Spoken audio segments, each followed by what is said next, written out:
Hello, it's good to have you with me. It's always nice to do these little free classes, and I really do enjoy teaching them. So good to see some familiar faces in the group as well. And it's always good to have new people with us.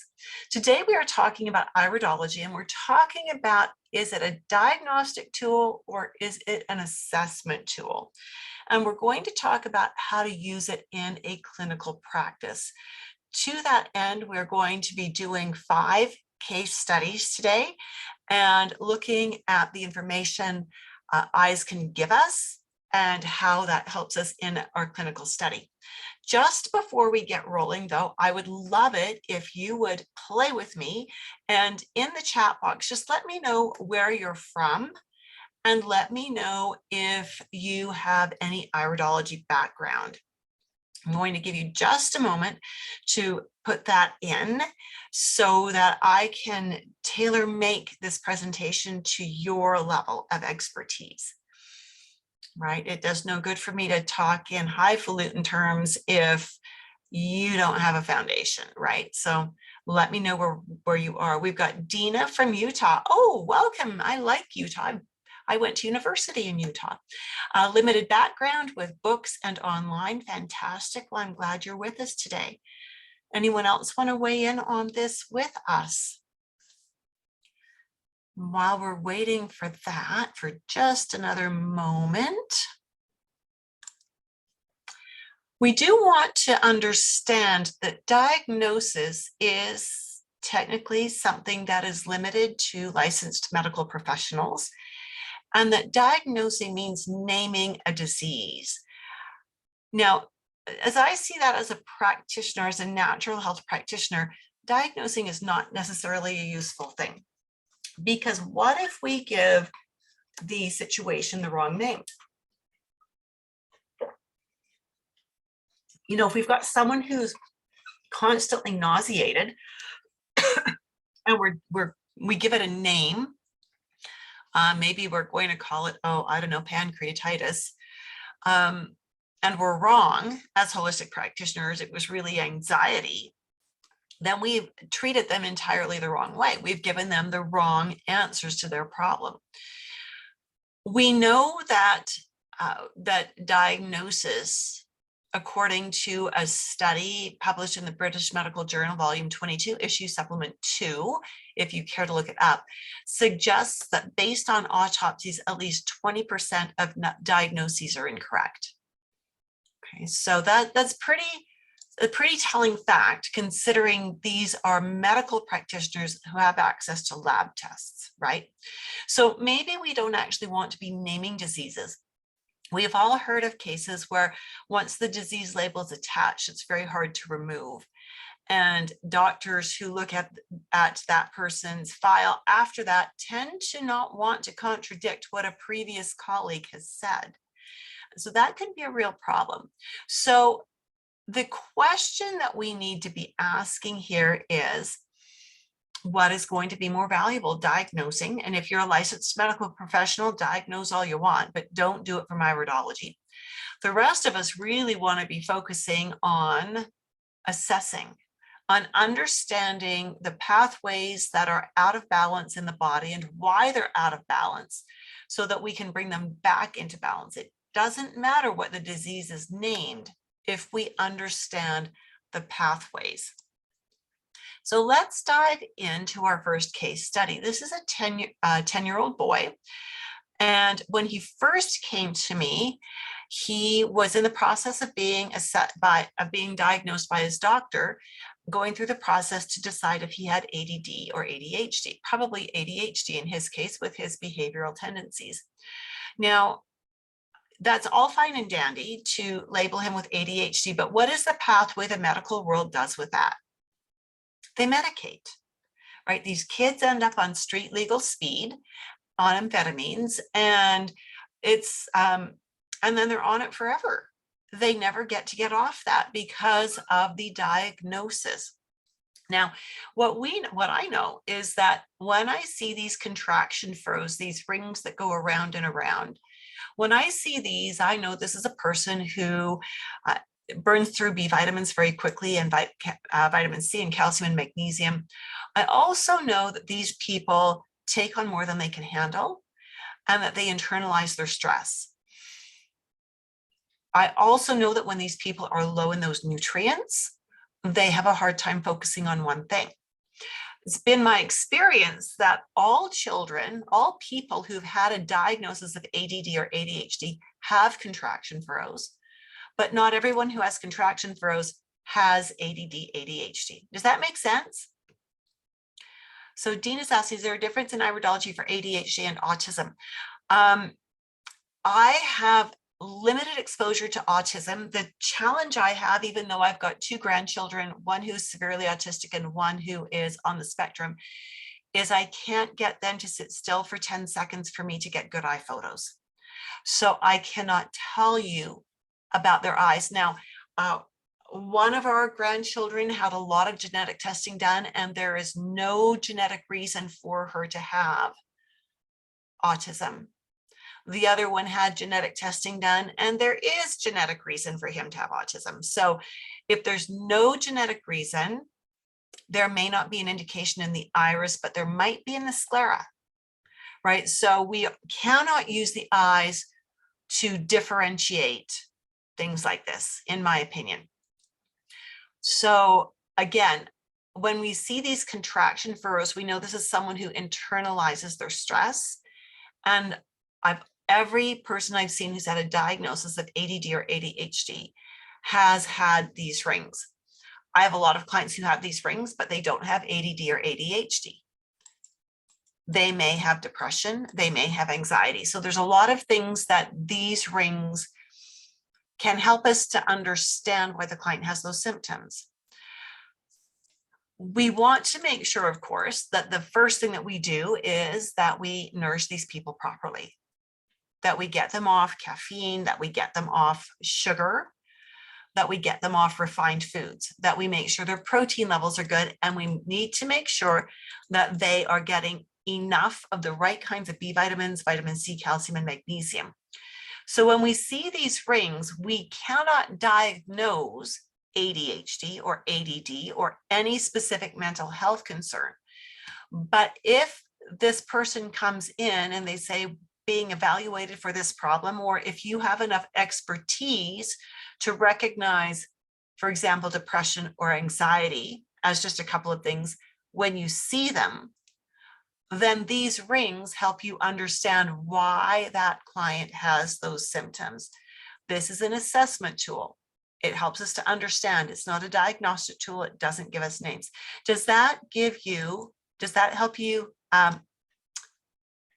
Does that make sense? That's what I want to ask is, does that make sense? Yes, thank you so much, Dina. I appreciate that. So it's a common fault that we see, especially to people who are brand new to iridology, is they focus too much on trying to diagnose. That's how we used to do it in the 70s. Oh my goodness, the diagnoses I used to pronounce. Oh boy, good thing I didn't end up in jail for that. But now that iridology has moved forward, there's been so much more research. We know more about how it works and what it is. We know diagnosis is not the right thing to do, but we do know that assessment is the correct way to do it. Now, as a holistic practitioner, you're trained to see things as a whole, right? You're not trained to slice and dice and dissect. And this is where iridology can be so powerful, depending on the skill level of the practitioner. And in this case, this is where we start asking questions. So parents say child is being assessed for ADD, ADHD. I look at the eyes. So I need to ask questions. I need to ask questions like, what are this child's sleep patterns like?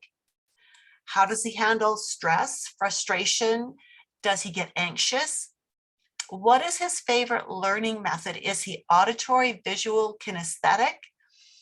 And, when we see these contraction furrows, 99 times out of 100, we're looking at someone whose primary learning tendency is kinesthetic. They learn best when their body is involved. And so, with this child, it would be, don't put him behind a desk. As an adult, don't put him behind a desk and expect him to just keep his head down and do his work. Give this boy Lego to play with and have him do his math skills using Lego blocks. Give this boy a basketball and have him practice dribbling and shooting while he's reciting, while he's memorizing social studies facts, right? Give him something physical to do while he's practicing and reciting the mental skills, and those things, the things that he practices while he's being physical, will stick. As an adult, this kind of a person would be better off as a phys ed teacher than as a math teacher or social studies teacher. This person would be better off as an adult as a surveyor or a landscaper as opposed to an accountant. Could they do those other things? Yes, they could. And they could do them very well because they're good at focusing on things, but they wouldn't be happy, right? Those jobs of being an accountant or another kind of a desk job would simply be a means to an end. So these people need hands-on usually, right? There's so many other imbalances that can contribute to ADD and ADHD, but understanding the iris markings gives us an insight. We can look and see, does this child digest protein well? If they don't, then we know their blood sugars are likely going to be out of balance. We need to ask, what's the diet like? And if this child's diet is junk food, that's going to contribute to ADD and ADHD, right? And so as we look for the things that we know can affect the nervous system and how this body uses its B vitamins, we then know what questions to ask to figure out the pathway we need to follow. Is this making sense? Does this fit for you? Does this sound like it would be a good skill to have in your clinic? If it does, give me clinic in the chat box. The more you play with me in the chat box, you're going to get from me.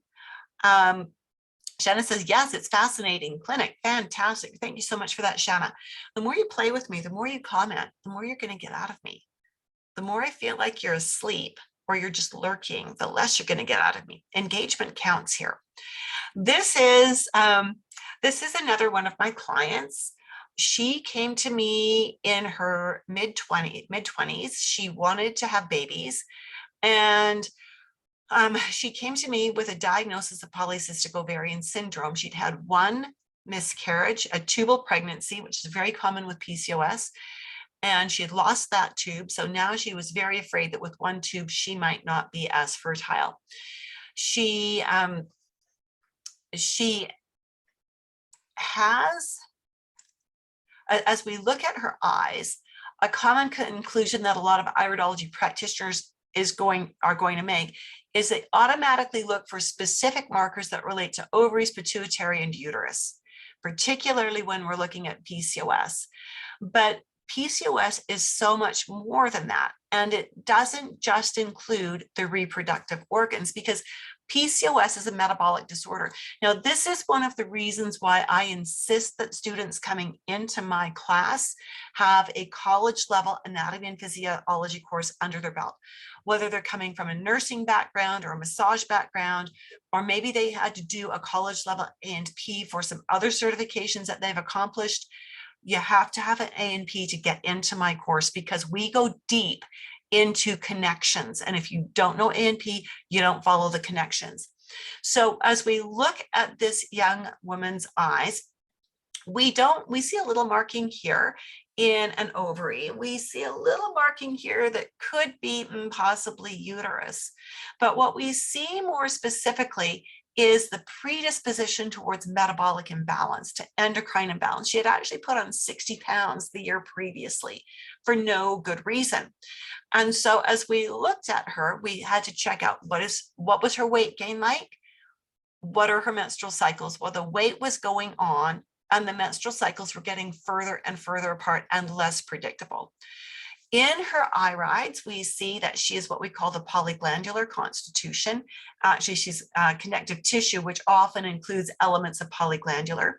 And the polyglandular side of this always says predisposition towards endocrine imbalances, which typically often shows up as blood sugar and adrenals. Oh, hey, wait a minute. That has a huge lot to do with PCOS. So she then went to the doctor, and the doctor said, yep, this is PCOS, which I was surprised about because so few doctors actually know how to diagnose PCOS. So what did we do with this client? We did what the doctor didn't do. The doctor said, go home and fix your diet and lose some weight. That's not helpful. It's not concrete, right?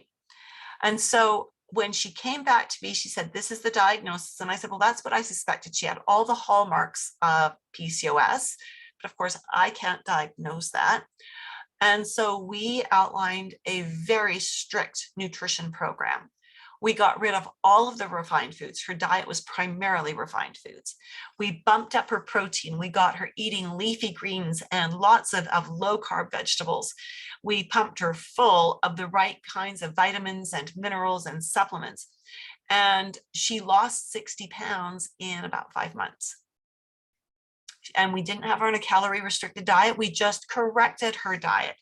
She got pregnant shortly after that, healthy pregnancy, and she has since had, she now has 5 children, right? And when she's had episodes in there where they wanted to get pregnant and couldn't again, and she'd come back and she'd go, what do I do? And I said, you go back and you do exactly what we did before. Here's the reminder of what we did before. Get your diet in under control, get some physical activity every day, get your supplements going. And every time she would fix that, she would conceive again.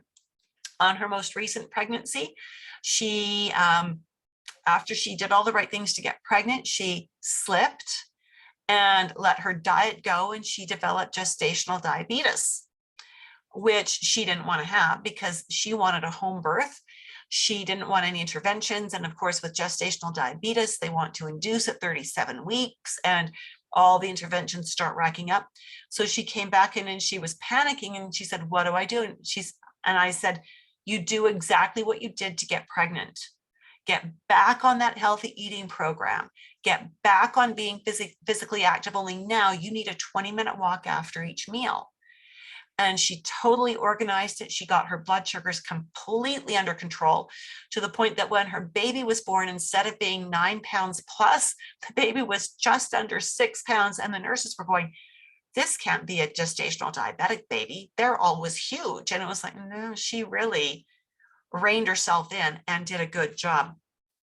But again, we knew PCOS. We knew, no, let me rephrase that. We suspected PCOS, but we really strongly felt that endocrine imbalances with blood sugars and adrenal were what we needed to work on. And that's exactly what her eyes told us.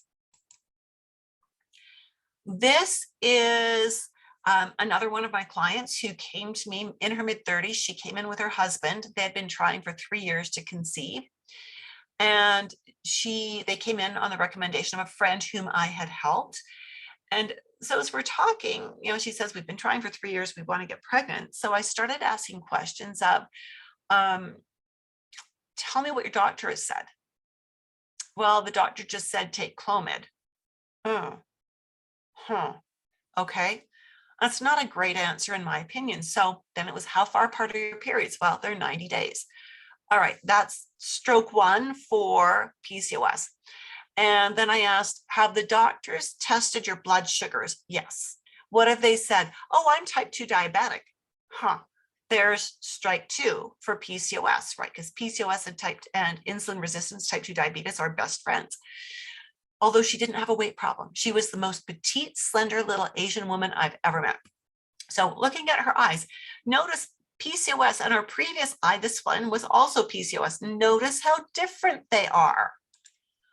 I'm looking at this. I'm seeing a major radial furrow through the ovary, another one for the uterus. The ovary one is the one that gets my attention. I'm seeing contraction furrows that tell me she burns through her B vitamins, vitamin C, calcium, and magnesium. And I specifically notice right here, a very small pigment, a darker brown pigment right there that tells me she probably also has MTHFR.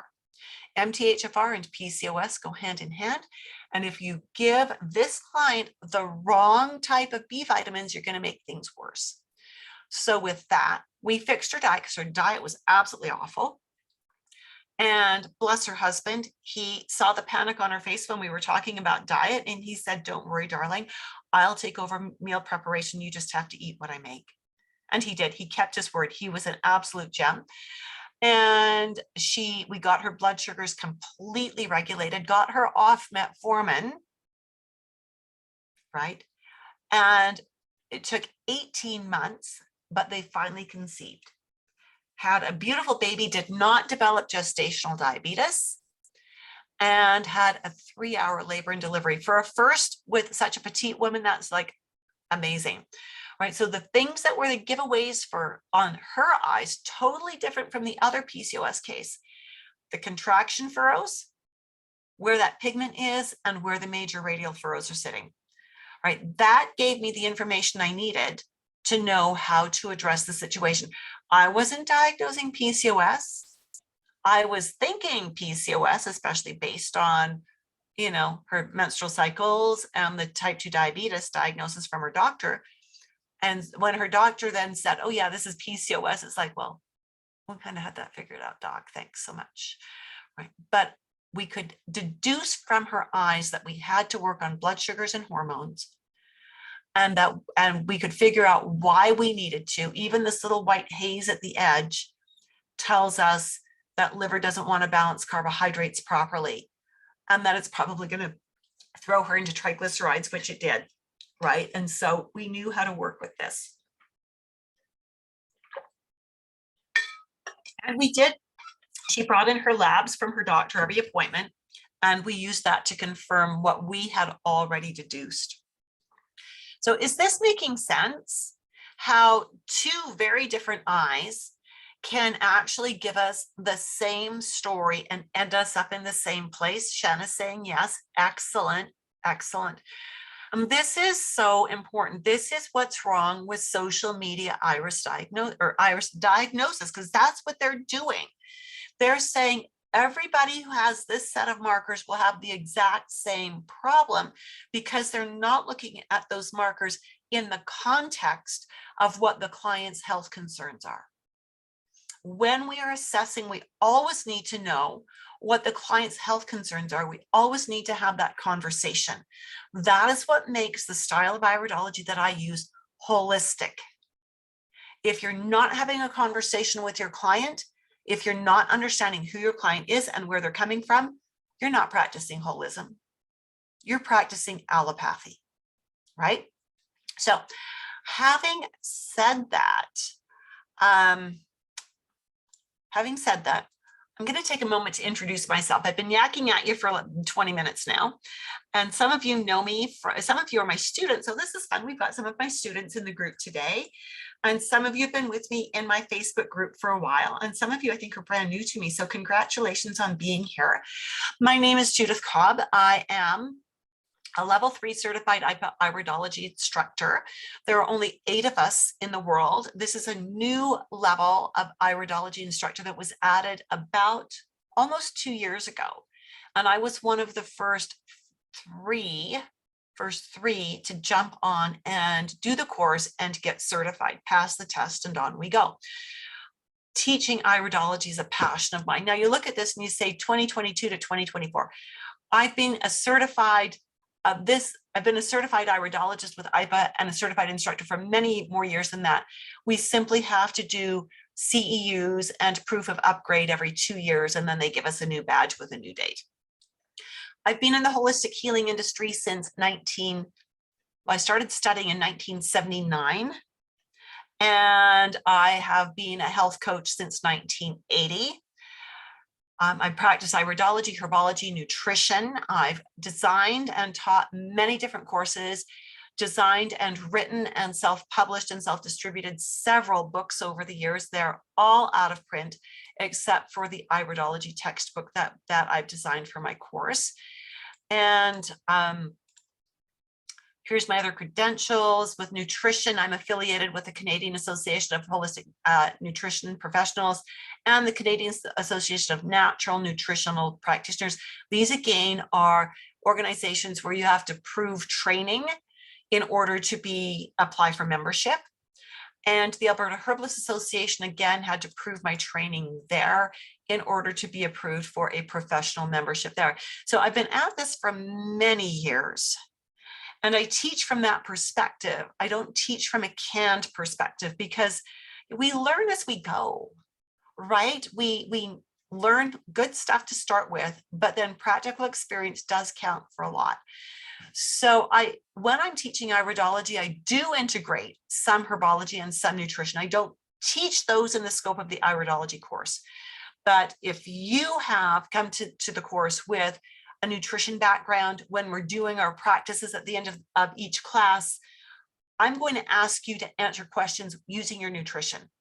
If you come with a herbal background, I'm going to ask you to answer the questions with a herbal foundation.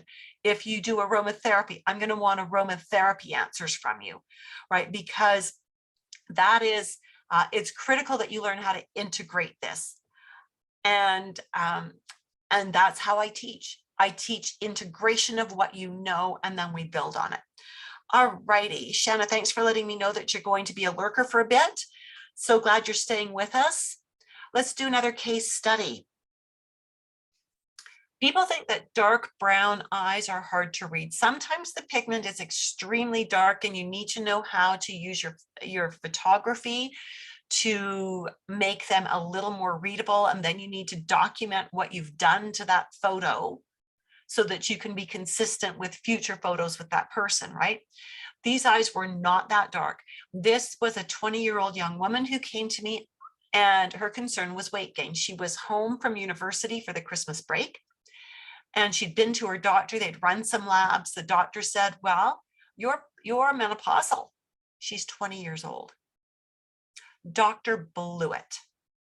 Oh, did I say that out loud? Oops, I should filter a little bit more sometimes. The reason I say doctor blew it is because as we started talking, and we're talking about weight gain, I asked her, what's your diet like? Well, she was eating in the cafeteria on campus, so very high carb.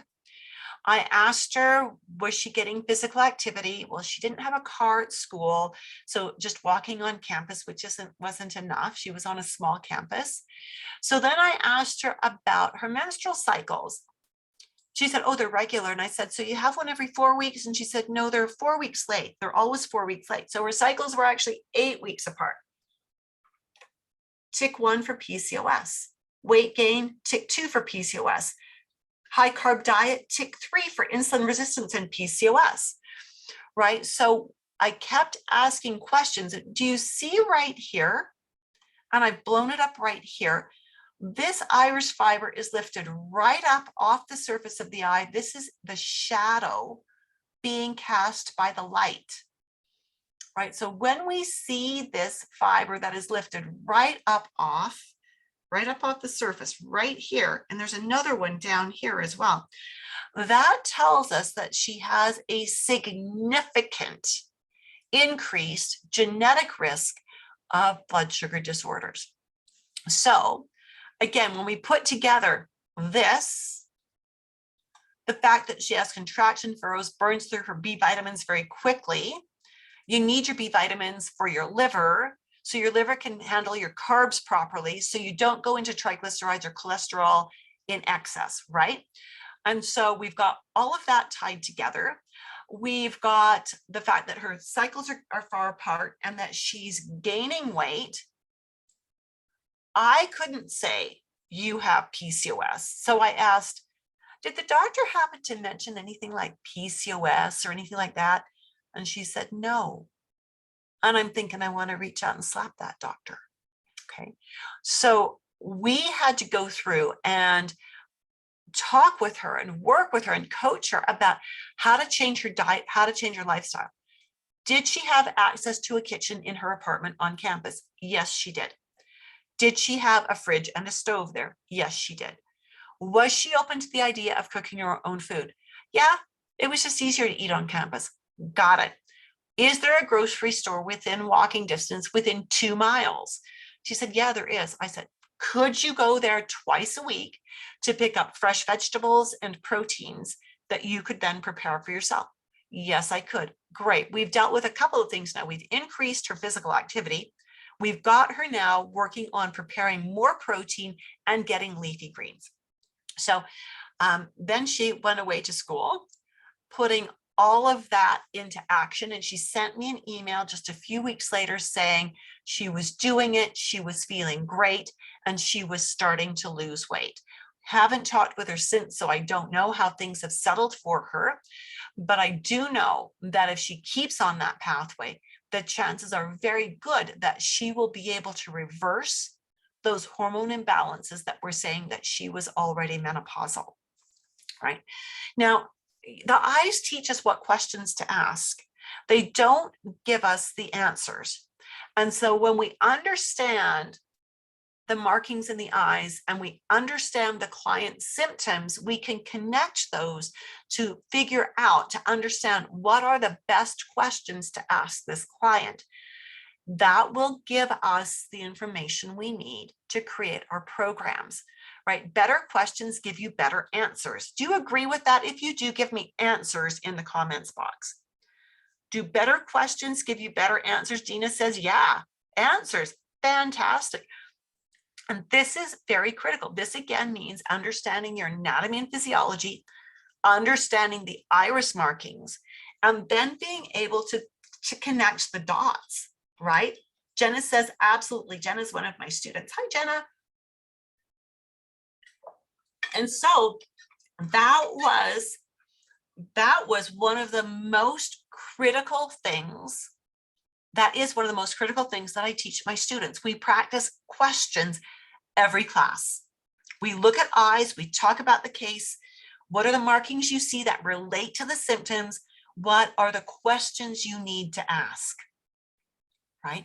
And I hold my students' feet to the fire. If their questions are vague, I push, I push, I push, I make them drill down till they get to where they go.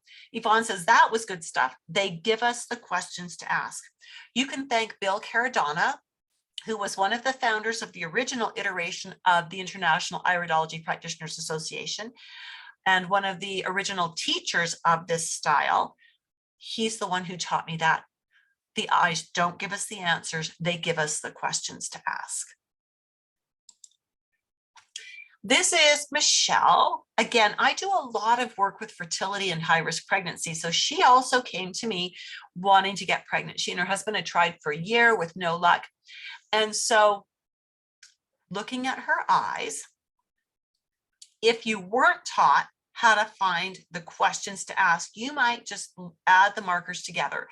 And you might be tempted to focus on the reflexive that's sitting right here because this is in the ovary area.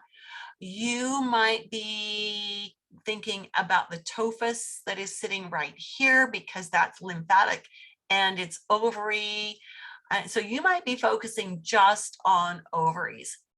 However, we want to go deeper than that. We are going to look at this as a whole. We're going to see that she has that polyglandular tendency, which means we are looking at the risk of endocrine and blood sugar imbalances. We can see she has the contraction furrows, which was interesting in her case because she also was very high anxiety. I asked, so we've got some things that are leaning us towards the idea of PCOS with the polyglandular here, but just leaning us. That's not enough information to go on.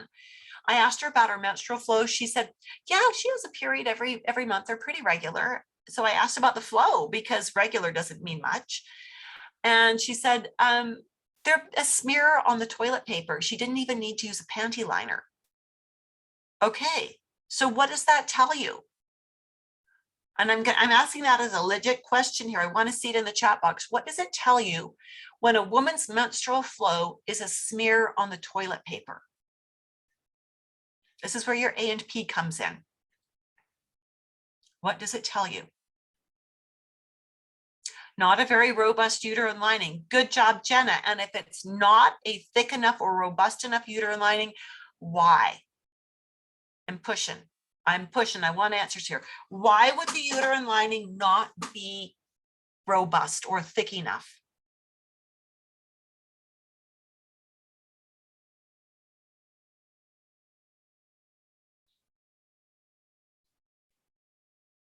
Any ideas?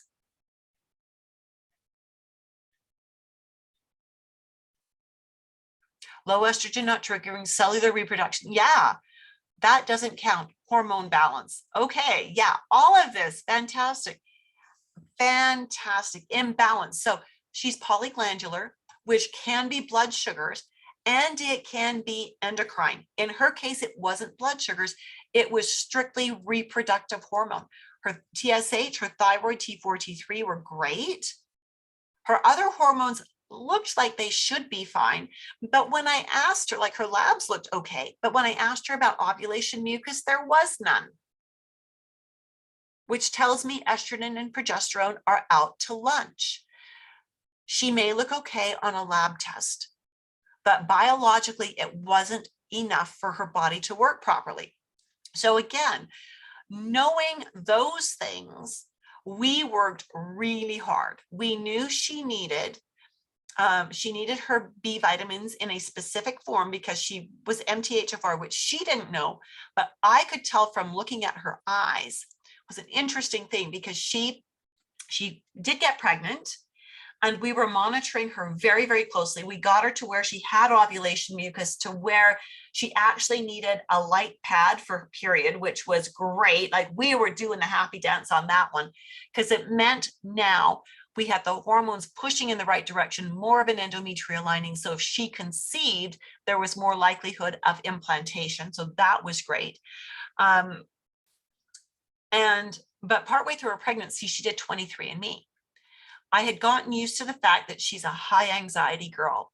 Like, every hiccup, every fart, every burp, she would send me a panicky email, right? She was very high anxiety.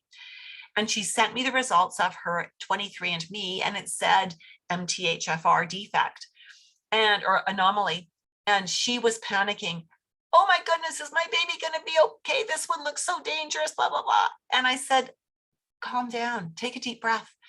I suspected that at the outset, from our very first appointment, from what I saw in your eyes. I've been addressing you as if you were MTHFR all along. I've had your back. You're rock solid. You've got nothing to be concerned about here.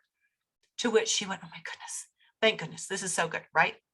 So we can't tell from looking at eyes if they have PCOS or if they have hormone imbalance, but when we have their symptoms and we see their eyes and we put that together, and that leads us down a path of questions, it triggers specific questions, we get that understanding. And it doesn't matter if we call it PCOS, if we call it hormone imbalance, if we call it thin endometrial lining, we have that knowing, we have that understanding of what's going on.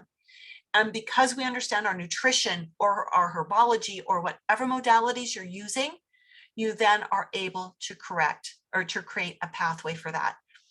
Does that sound like it would be powerful in your practice? If that does, give me an oh yeah in the comments box. Oh yeah, Dina says, yeah. So, and Yvonne is saying, oh yeah, big yeah, love that. Thank you for that. Love that, Yvonne. Thank you for that so much. So where does that leave us? And if there's any of the rest of you that are thinking, oh yeah, give that to me here, because, you know, this is the place to let me know. If you're serious about getting better at using iridology as an assessment tool to help you create precise programs for your clients, and to help you get those programs created when you are in your client sessions, not after hours doing unpaid homework, which is what so many practitioners do, and I think it's just wrong, then stay with me for the next few minutes, because we're going to go over a couple of things that might be helpful for you here.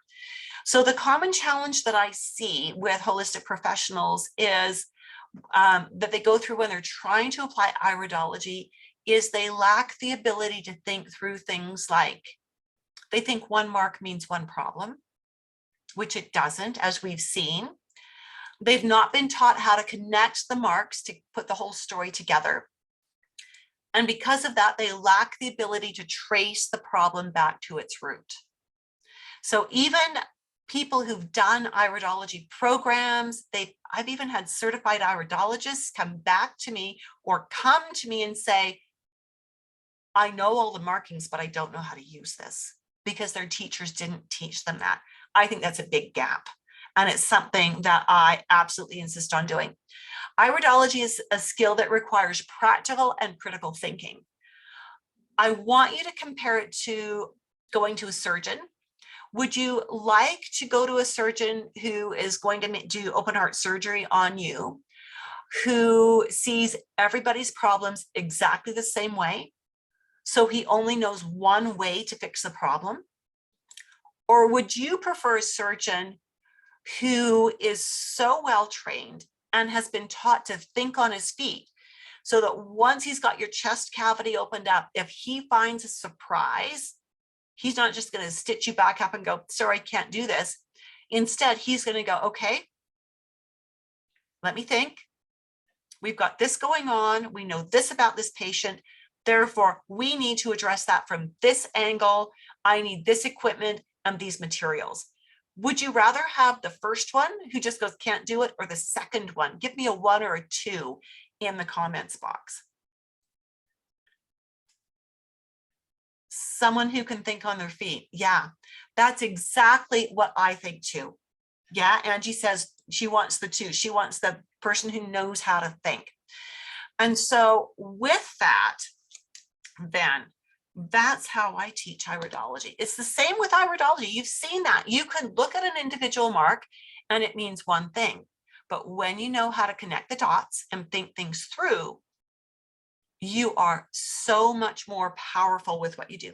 So here's how you get started getting better at that skill so you can be more precise like a good surgeon.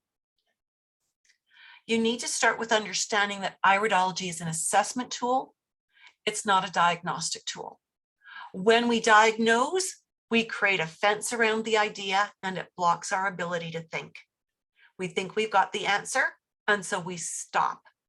When we assess, we're always going in with that open mind that is asking questions, because the way to get answers is by asking questions.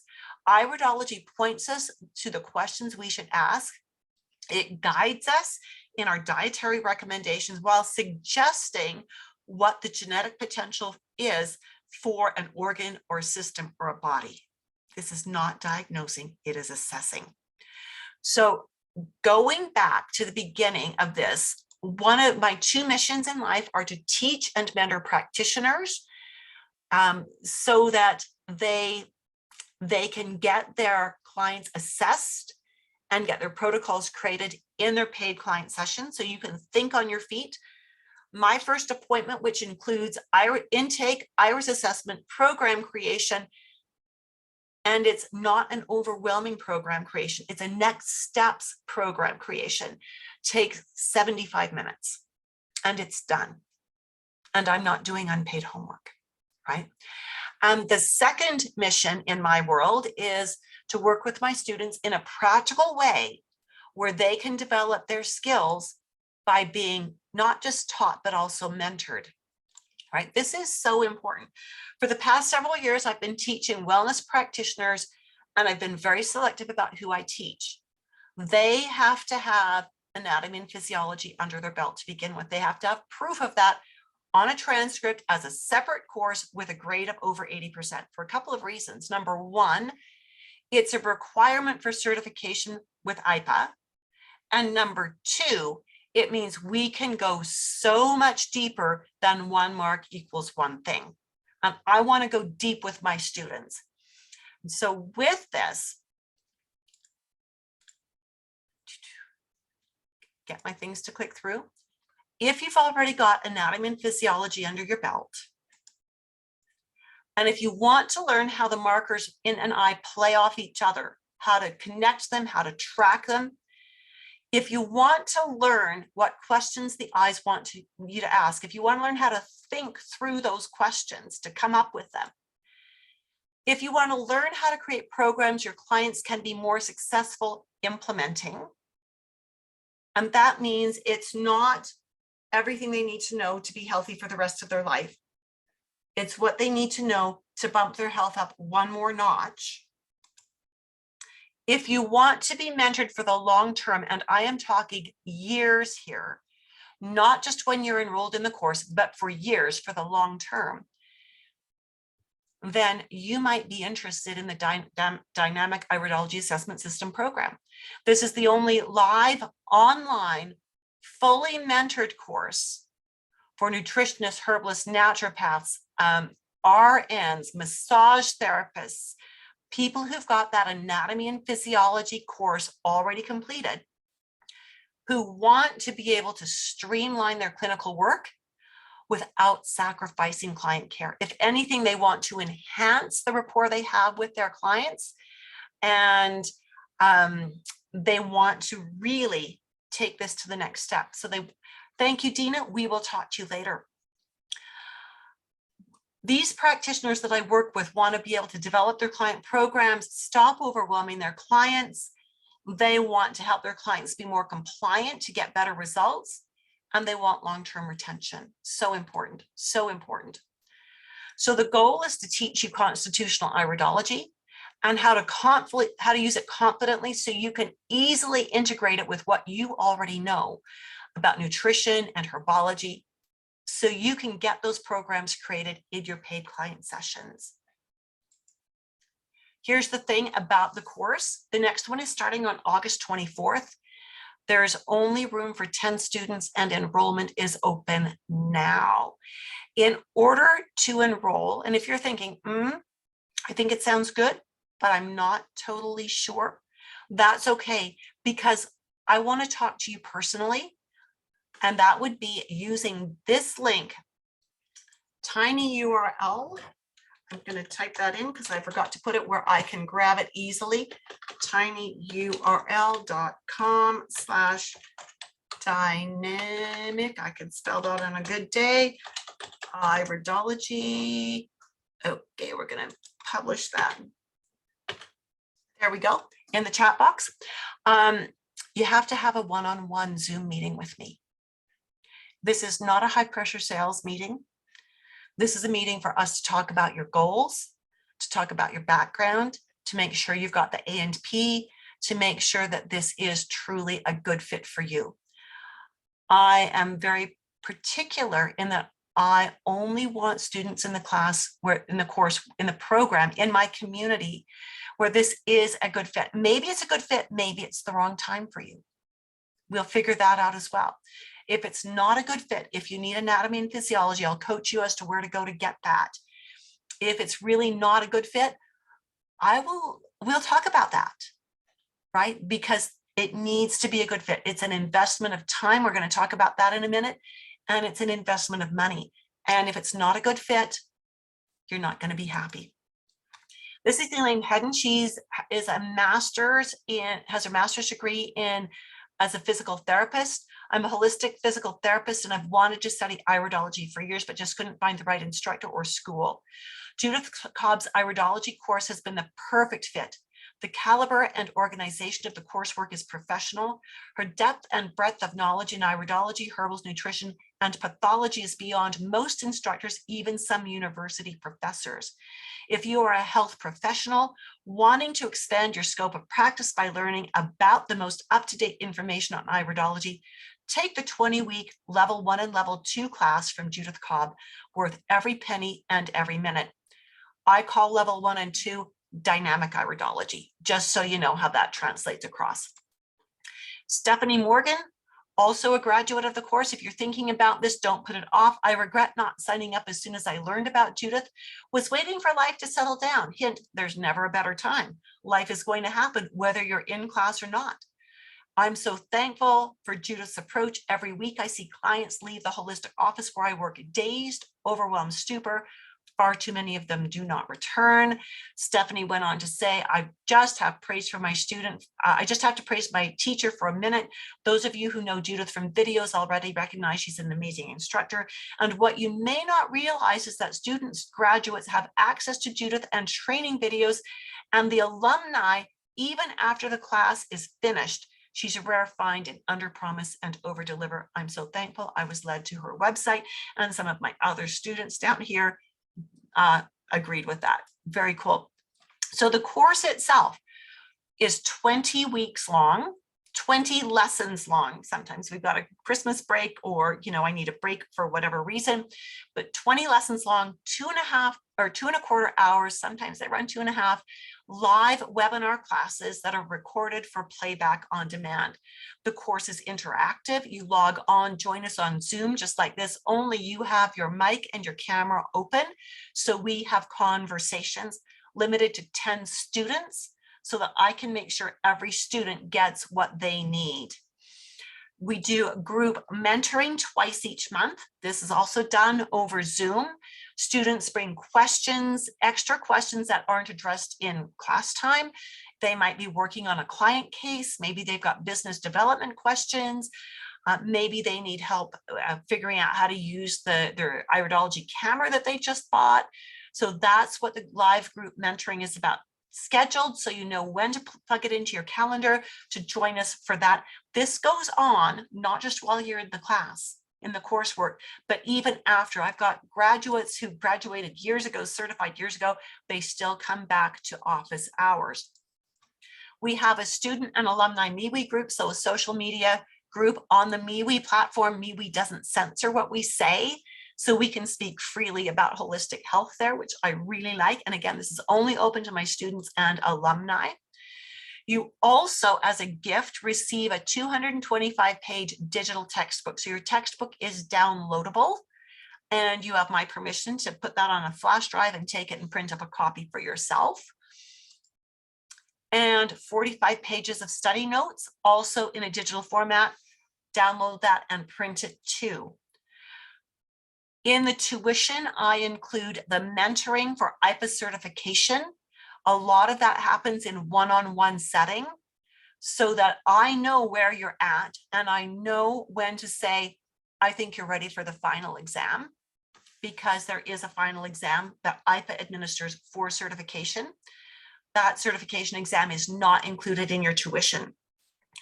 I do also give you access to case studies, because you need to submit 11 to 12 case studies, depending, to me for marking. And so and that's an IPA requirement. And so I provide you with those case studies. Okay, so you don't have to even find them.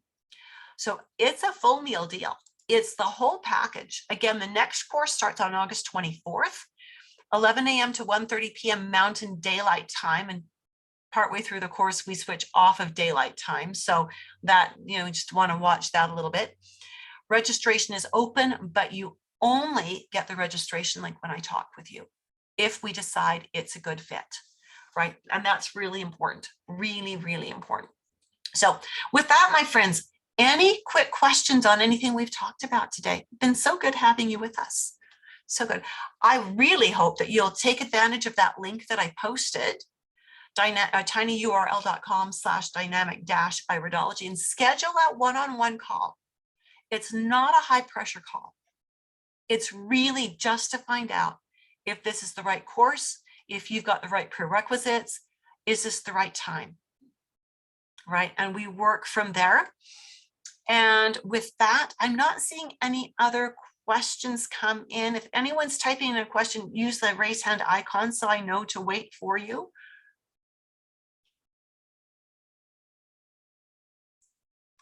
I would love to speak with you.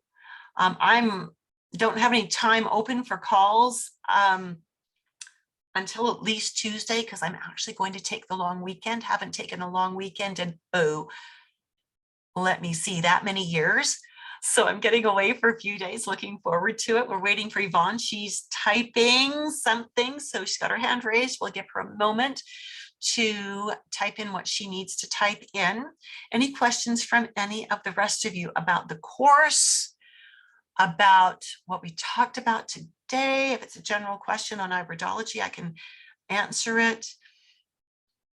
One of the other things that I do with my students is we have check-in calls.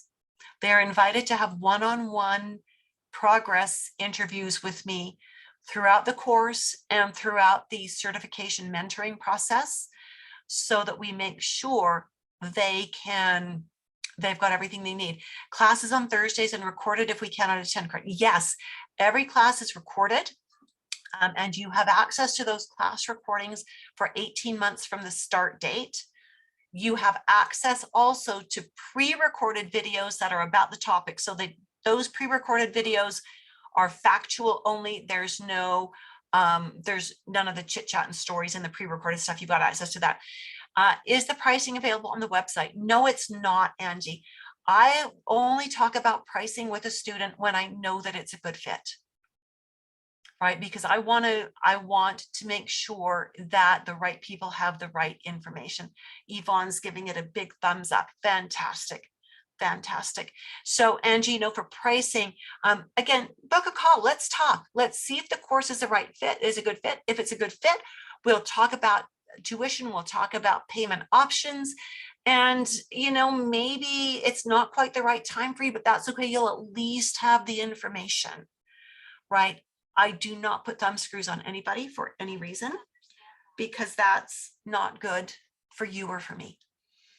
Okay, fantastic. I really hope to talk to many of you next week. Schedule a call. Love to meet you online, one-on-one, and get to know you a little bit. And we will work from there. Have a great week. For those of you who are in Canada, who are celebrating the Canada Day long weekend this weekend, have a good one. Be safe. For those of you who are in the States with July 4th coming up, I hope you have a fantastic Independence Day, and we will talk to you soon. Bye for now.